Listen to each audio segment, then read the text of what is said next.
নমস্কার। অরিপিক ইউটিউব চ্যানেলে কৃষ্ণলীলার ধারাবাহিক পর্বে আপনাদের স্বাগত জানাই। আজকের পর্ব দাবানল গ্রাস।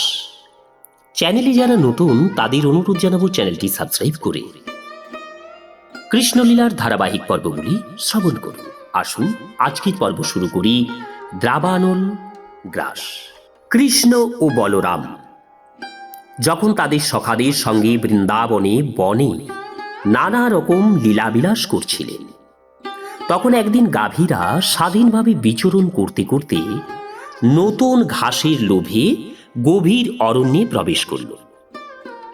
ছাগল, গরু এবং মহিষেরা বন থেকে বনান্তরে প্রবেশ করতে করতে ইসিকাটরি নামক বনে প্রবেশ করল। এই বনটি ছিল সুন্দর সবুজ ঘাসে পূর্ণ এবং তাই তারা সেই বনের প্রতি আকৃষ্ট হয়েছিল। কিন্তু যখন তারা সেখানে প্রবেশ করল, তখন তারা বুঝতে পারল যে সেই বনে দাবানল জ্বলে উঠেছে।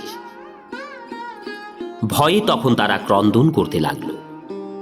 এদিকে কৃষ্ণ, বলরাম এবং গোপ বালকেরা তাদের পশুদের না দেখতে পেয়ে অত্যন্ত উৎকণ্ঠিত হয়ে উঠলেন। তাদের জীবিকার উপায়স্বরূপ পশুরা বিনষ্ট হওয়ার আশঙ্কায় গোপ বালকেরা ক্ষুব্ধ চিত্তে এবং দন্তের দ্বারা ছিন্ন তৃণ এবং গরুর খুরের চিহ্ন অনুসরণ করতে করতে তাদের খুঁজতে লাগলেন।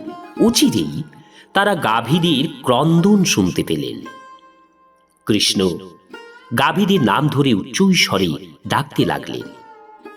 কৃষ্ণের ডাক শুনে গাভীরা তৎক্ষণাৎ হর্ষান্বিত হয়ে সাড়া দিল, কিন্তু ইতিমধ্যে দাবানল তাদের ঘিরে ফেলেছে এবং সেই পরিস্থিতিতে তখন অত্যন্ত ভয়ঙ্কর বলে মনে হলো। তীব্র গতিতে হাওয়া বইছিল, তাই খুব তাড়াতাড়ি আগুনটাও ছড়িয়ে পড়তে লাগলো এবং মনে হলো যে স্থাবর জঙ্গম সবকিছুই যেন সেই সর্বগ্রাসী অগ্নি গ্রাস করবে। সমস্ত গাভী এবং গোপ বালকেরা অত্যন্ত ভীত হয়ে পড়ল। একজন মরণোন্মুখ মানুষ পরমেশ্বর ভগবানের ছবির দিকে যেভাবে তাকিয়ে থাকে, তারা ঠিক সেই রকম সকরুণ ভাবে বলরামের দিকে তাকালো। তারা বলল, প্রিয় কৃষ্ণ ও বলরাম, এই আগুনের তাপে আমরা দগ্ধ হচ্ছি। এখন আমরা তোমাদের শ্রী পাদপদ্মের শরণাগত হচ্ছি। আমরা জানি যে এই মহাভয় থেকে তোমরা আমাদের রক্ষা করতে পারো। হে প্রিয় সখা কৃষ্ণ, আমরা তোমার অন্তরঙ্গ সখা, তাই আমাদের এইভাবে বিপদগ্রস্ত করা সমীচীন নয়। আমরা সকলেই সর্বতোভাবে তোমার উপর নির্ভরশীল এবং কে কিভাবে ধর্ম আচরণ করে তা তুমি জানো। তোমাকে ছাড়া আমরা আর কিছুই জানি না। পরমেশ্বর ভগবান তার সখাদের এই আবেদন শুনলেন। তাদের প্রতি কৃপাদৃষ্টি বর্ষণ করে তিনি তাদের আশ্বাস দিলেন যে ভয়ের কোনো কারণ নেই। তারপর যোগেশ্বর শ্রীকৃষ্ণ পরমেশ্বর ভগবান মুখ বেদান করে তৎক্ষণাৎ সেই দাবানল গ্রাস করে ফেললেন। সমস্ত গাভী এবং গোপ বালকেরা এইভাবে অবশ্যম্ভাবে মৃত্যুর হাত থেকে রক্ষা পেল। ভয়ে গোপ বালকেরা প্রায় অচেতন হয়ে পড়েছিল, কিন্তু যখন তারা তাদের চেতনা ফিরে পেল, তাদের চোখ খুলে তাকালো, তখন তারা দেখল যে কৃষ্ণ, বলরাম এবং গাভীদের সঙ্গে তারা সেই বনেই রয়েছে। এইভাবে তাদের গাভী সহ এই প্রচণ্ড দাবানল থেকে রক্ষা পেয়ে তারা অত্যন্ত আশ্চর্য হল।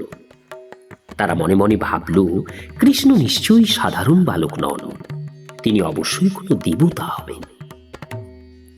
সন্ধ্যাবেলা গোপ সখা এবং গাভী সহ কৃষ্ণ এবং বলরাম বাঁশি বাজাতে বাজাতে বৃন্দাবনে ফিরে এলেন।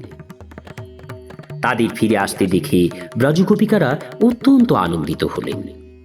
সারাদিন ধরে কৃষ্ণ যখন গোচারণ ভূমিতে গাভী চড়াতেন এবং গোপ বালকেরা সঙ্গে খেলা করতেন, তখন ব্রজগোপিকারা সারাক্ষণ তার কথা ভাবতেন এবং তার বিরহে এক নিমেষকে তাদের এক যুগ বলে মনে হতো। নমস্কার, আজকের পর্ব এখানেই শেষ করছি। আগামী পর্ব শরতের বর্ণনা। চ্যানেলে যারা নতুন তাদের অনুরোধ জানাবো চ্যানেলটি সাবস্ক্রাইব করে শ্রীকৃষ্ণলীলার ধারাবাহিক পর্বগুলি শ্রবণ করুন। রাধে রাধে।